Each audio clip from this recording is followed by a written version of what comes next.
Good afternoon, everyone, and thank you for joining us today. We will start with a statement from the Secretary-General, followed by a statement from the Supreme Allied Commander Europe. Secretary-General, please. Thank you. Good afternoon, and thank you, General Krinkovich, the Supreme Allied Commander Europe, for joining me here in Brussels today. In the early hours of Wednesday, September 10th, numerous Russian drones violated Polish airspace. NATO's air defenses were activated and successfully ensured the defense of NATO territory. Whilst this was the largest concentration of violations of NATO airspace that we have seen, what happened on Wednesday was not an isolated incident. Russia's recklessness in the air along our eastern flank is increasing in frequency. We have seen drones violate our airspace in Romania, Estonia, Latvia, and Lithuania.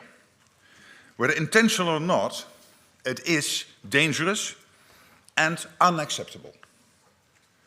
At a meeting of the North Atlantic Council on Wednesday morning, allies discussed the situation in light of Poland's request for Article 4 consultations. Allies expressed full solidarity with Poland and denounced Russia's reckless behavior. NATO's core task is to deter aggression and defend every member of this alliance against whatever threats we face. Safeguarding our eastern flank is of utmost importance. This is why we have forward land forces deployed in 8 countries, with contributions from every ally supporting these contingents, and plans in place to scale up our presence if and when required. We have air defenses, ground, sea and air-based systems. Here too, with contributions from allies across Europe and North America working together every day to ensure that we are prepared and ready to defend every inch of Allied territory. We stood up Baltic Sentry at the beginning of this year to help safeguard critical infrastructure from reckless behavior in the Baltic Sea. And today, General Krinkovich and I are here to announce that NATO is launching Eastern Sentry to bolster our posture even further along our eastern flank. This military activity will commence in the coming days and will involve a range of assets from allies including Denmark, France, United Kingdom, Germany and others. In addition to more traditional military capabilities, this effort will also feature elements designed to address the particular challenges associated with the use of drones. Eastern Sentry will add flexibility and strength to our posture and make clear that, as a defensive alliance, we are always ready to defend. I am confident in the strength and ability of this alliance, not least because of the excellent leadership of our top brass. So let me pass the floor to General Krinkovich to provide a bit more detail about how we are reinforcing our posture through Eastern Sentry. General, you have the floor. Thank you, Secretary General. It's a great honor to be here by your side in Brussels for this important announcement, one that will strengthen our defenses. Integrated and layered air defenses, both air and ground-based, will be key as we move forward. This was on top of everyone's mind in the Baltic states, where I just returned from a short while ago. My conversations with leaders in Estonia, Lithuania, and Latvia focused on NATO's response to the reckless and dangerous act that occurred in Poland earlier this week. I am incredibly proud of our response. It was decisive and it was effective, and it speaks to the capability and professionalism of 32 allies working together. As the Secretary General just mentioned, this decisiveness will continue with Eastern Sentry. Although the immediacy of our focus is on Poland, this situation transcends the borders of one nation. What affects one ally affects us all. This is an issue that impacts all of the alliance, and we will treat it as such. Eastern Sentry will be flexible and agile, delivering even more focused deterrence and defense exactly when and where needed. It will include additional enhanced capabilities. It will integrate air and ground-based defenses, and it will increase information sharing amongst nations. Foremost, it will even further strengthen our posture to shield and protect the alliance. Allies stand in solidarity with Poland and are committed to this endeavor.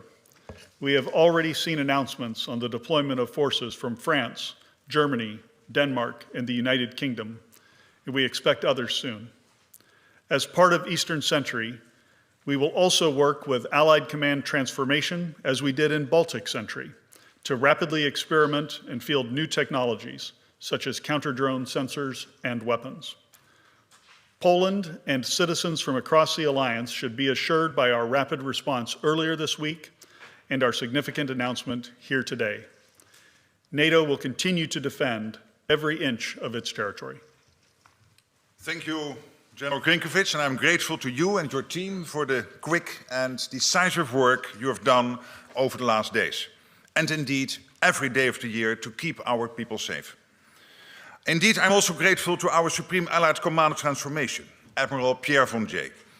He is playing a key role on how we innovate and adapt our technology and tactics to address whatever new and novel challenges we may face, including from drones. NATO is a defensive alliance, and it is our job to ensure that we are doing all that is necessary to deter and defend.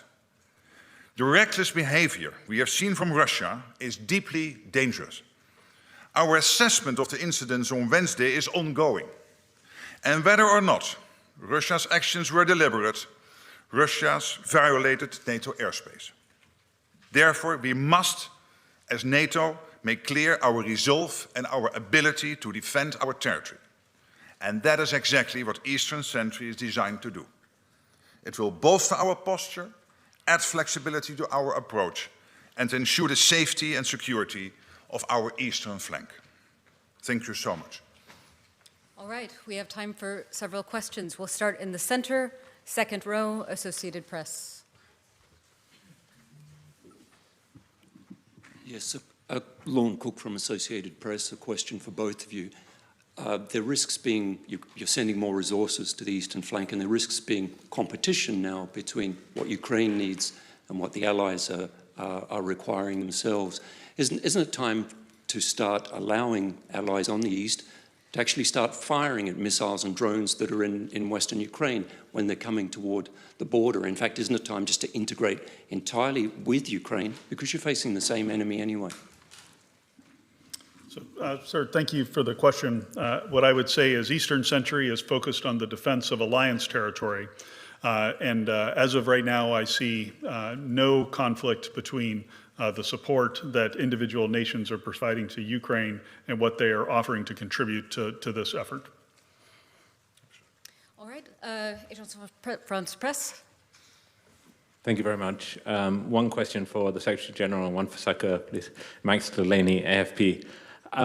Secretary-General, NATO crossed a Rubicon the other day by shooting down Russian aircraft over Allied territory for the first time. Is NATO now closer to war with Russia than it's ever been? And to Saka, you've said repeatedly that this was a successful operation by NATO to shoot down these drones, but it seems that you only shot down a handful of the drones, which was a far lower rate than Ukraine achieves. Was this really a success, and is it sustainable to keep on shooting down drones with multi-million-dollar aircraft and expensive equipment? Thank you. To your first question, what this shows is that we will defend every inch of NATO territory, every inch of Allied territory, all 32 allies. And whatever the intent was behind this, yes or no, and whether it was a mistake or not, we are still looking into that. It was reckless, it was unacceptable. These are Russian drones, and it is extremely serious what happened last Wednesday. So obviously, we would not be sitting here like this if then NATO would not immediately come into action and defend every inch of territory. This Allied territory is exactly what we have done. And in the end, it's up to Russia how far they will take this. We will defend ourselves. We are a defensive alliance, not an offensive alliance. We will defend this beautiful 32 alliance established in 1949, and we'll make sure that our 1 billion people stay safe and stay free. Sir, for the part of the question that you directed to me, I do think it was a highly successful operation intercepting the drones that we did with the Dutch F-35s and the other assets that contributed to that. As successful as we are, we always learn something in the debrief, as we would say in the fighter business. And so we are always looking for ways to enhance, to learn from the smallest tactical error to how we're approaching certain problems. In my judgment, the scale of the incursion the other day was obviously larger than previous incursions that we've had. So bringing additional resources to bear on this problem will help to solve that. So that's why we're starting this operation the way we are. I'll also highlight the comment I made about working with Allied Command Transformation and Admiral Vandier. That is an effort to ensure that we get lower cost weapons that we can use to defend ourselves, to make this a sustainable operation over time. And as SACEUR, one of my responsibilities is to make sure that we don't just defend today, but that we're set up to defend tomorrow. The last comment I'll make is when there's a fighter pilot that's in the air or someone on the ground who's defending the alliance, I don't want them thinking about how much their weapons cost. I want them defending our citizens. We'll move to this side of the room. Third row, Reuters. Thank you. Andrew Gray from Reuters. Question for the Secretary-General. Do you consider the response from the United States, particularly from the President, sufficient so far when he said, "What's with Russia violating Poland's airspace with drones? Here we go." And have you spoken to President Trump about this? If so, what was the content of the message? If not, why have you not spoken to him? And for the Supreme Allied Commander, can you tell us whether any US military assets were involved in the response to this incident? And if not, why not? And can you also give us more details of this new activity, the size, the scale of the operation? Thank you. To your first question, I think the American reaction was very clear by the American president, also by the ambassador here. It's absolutely clear that we all stand together on this. America's commitment to NATO is ironclad in every sense, there's no doubt. So I was very happy with the American reaction, and I'm not disclosing every phone call, every discussion I have. But you have seen in the press reported a phone call by the Polish president to Donald Trump, the American president.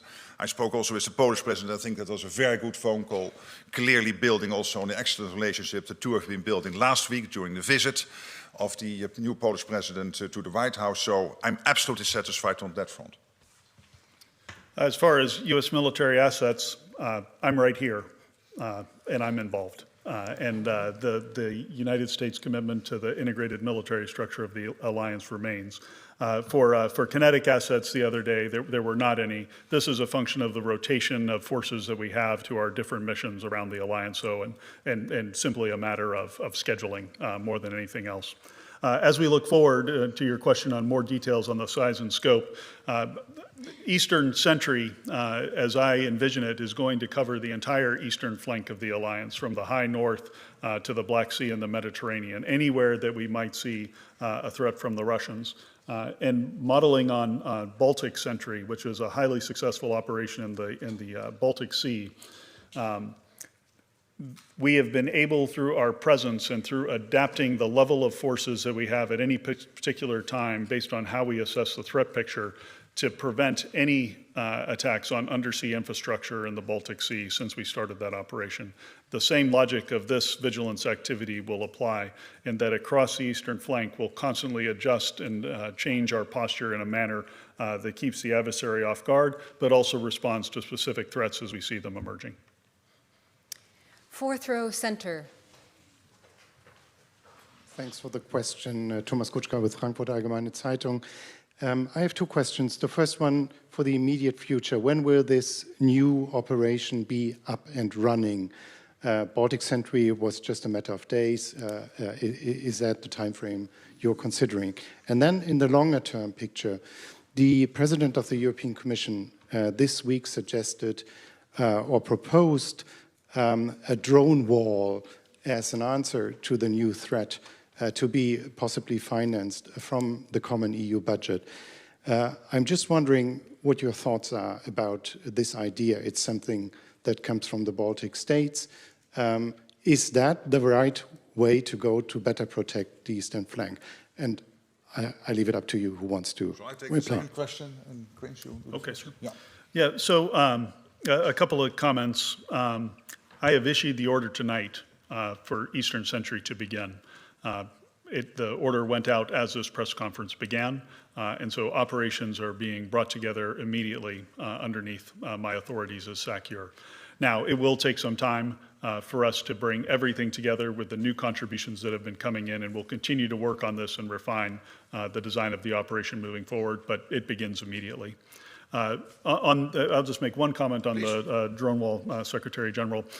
This is very in line with some of our thoughts of fortifying our eastern flank from a land and air domain perspective. And just coming back from the Baltics, the number of states are making investments in technologies, learning lessons from Ukraine about what kind of sensors and what kind of weapons, kinetic and non-kinetic, might be effective. And so integrating those sorts of defenses into our daily deterrence activities and into our regional plans is absolutely going to be something that we want to do moving forward. Exactly. Now, and then to your question about Ursula von der Leyen, the President of the European Commission, I think she had an excellent State of the Union. There was a lot of defense in there and a lot of, how also the EU can help here and contribute to the overall effort. And this is exactly what we have been doing since October, since I came into office. And of course, we are close personal friends, and the EU and NATO are extremely closely working together on all of this, where we all agree that NATO is about the standard setting, about the capability targets, the defense plans, and the EU is about all the soft power, because you cannot fight with plans. You need to have the weapons, the defense industrial base and all that, and there we need the European Union. Also, of course, there's the question of money. Your question is also referring to that part. And of course, when it comes to money, there's national money. But everything the EU can help is great, and where the EU can bring together initiatives to, for example, when it comes to drones and developing the industry, that is all extremely helpful and absolutely in line with how and I think also the President of the European Commission see the division of labor. And here we can learn so much from, of course, Ukraine itself. They have a well-established defense industrial base. They have a lot of experience now with drone interceptors. We have JTAC, the Joint Analysis Training and Education Center in Poland, which is joint NATO and Ukraine, where we take lessons. And as we both said, Admiral Pierre von Jay and his team in Norfolk, of course, working day in, day out on making sure that we apply the latest insights, technologies in how we build our posture. Okay, we'll come to the second row in the center, please. Hi, thank you, Terry Schultz with Deutsche Welle today. The Alliance has long been asking for enhanced, or allies, I should say, has long been asking for enhanced air defense, even before the war with Ukraine, but certainly since Russia's full-scale invasion. So do you feel at all that now you're having to play catch-up, that these are things that could have and should have been done earlier, and now it's simply been thrown into such sharp focus, and with the danger intensifying every day from Russia, is this not too little, but a bit late? Yeah, I would refer to the performance that we had the other night during the incursion in Poland, in that we were well postured. The authorities that the North Atlantic Council had provided to SACEUR had been further delegated, and aircrew were able to act decisively on a meaningful tactical timeline to eliminate much of the threat that was heading into Poland. So I don't think we're playing catch-up. I think we were postured fairly well for that event. Now, having said that, we're always learning, and that's part of the reason that we're moving forward with this enhanced vigilance activity to bring additional capabilities together, given the scale of that incursion being something that we hadn't seen to this point. We had seen a few drones here and there, a smaller number, very well postured. If it had just been that, we would have gotten them all. But clearly, with the number that came across the border, it's time to take a fresh look at this, and we're always learning. NATO is a learning organization. Allied Command Operations is a learning command, and we're going to do everything we can as we learn those lessons to incorporate them rapidly and ensure we're defending every inch of the alliance. All right, now we will go to Bloomberg here in the second row. Thank you first. Yes. Presumably, you have more information now about the question of intent than you had 2 days ago. So even though I understand, like, you're still assessing, what more do you know today than you knew 2 days ago? And also, more of a philosophical question, perhaps, on intent. How do you exactly define intent? Do you mean the intent for these drones to have been in Polish airspace in the first place, or once they are in Polish airspace, what they were intending to do there? And Sakir, I also have a question for you. I struggle to understand what exactly is new in this new Sentry program beyond assets that have already been announced and that are now being integrated. So if you could tell us exactly what the new assets are going to be. Thank you so much. Well, on your first question, obviously by day we get more insights. I won't share them with you, but I think that at the moment when we would have a full conclusion and we could share it with others, we could do so. And even that I'm not sure of, because that all depends, of course, on what we find. The only thing I can tell you, because I think whatever I tell you has to be the truth. And the truth is that at this moment we are still assessing. And at the same time, I think the question is relevant. What's behind this? But at the same time, it's not that relevant, because whatever yes or no, it was deliberate. It was anyway reckless. It was a bunch of Russian drones, even if they were not intent to go into Poland, if that would be the outcome of this. Or even, and of course, if it was the intent, that's even more serious. But in both cases, it is reckless, it is unacceptable. It is the Russians taking risk. We have seen this before in the Baltic countries. We have seen this before in Romania. And this is simply unacceptable. And that is why it is so important that on top of what we do already, which is the overall posture of NATO, plus the forward land forces we have on the eastern flank, that the Supreme Allied Commander has decided to launch this initiative to make sure that we defend the eastern flank even better with more flexibility. So a really good question. So we saw President Macron's announcement of providing the Rafale fighters. We have Danish F-16s that have been offered. A frigate has been offered. Some ground-based air defense capabilities have been offered.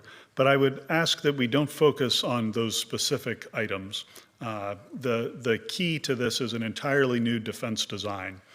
So the previous way that we orchestrated ourselves on the eastern flank is we had individual air policing actions in different locations, and we had individual ground-based air defenses in several locations as well. And then, of course, we're working with nations on a case-by-case basis as we see threats. This is going to be a comprehensive and integrated approach, and with additional resources, we'll be able to plug gaps in the line, we'll be able to concentrate forces where we need to defend at a moment of a particular threat, and we'll have much better communication across the entire eastern flank so that it's truly an integrated approach to this defense. Thank you. Okay, we have time for a few more. We'll go to the fourth row in the center.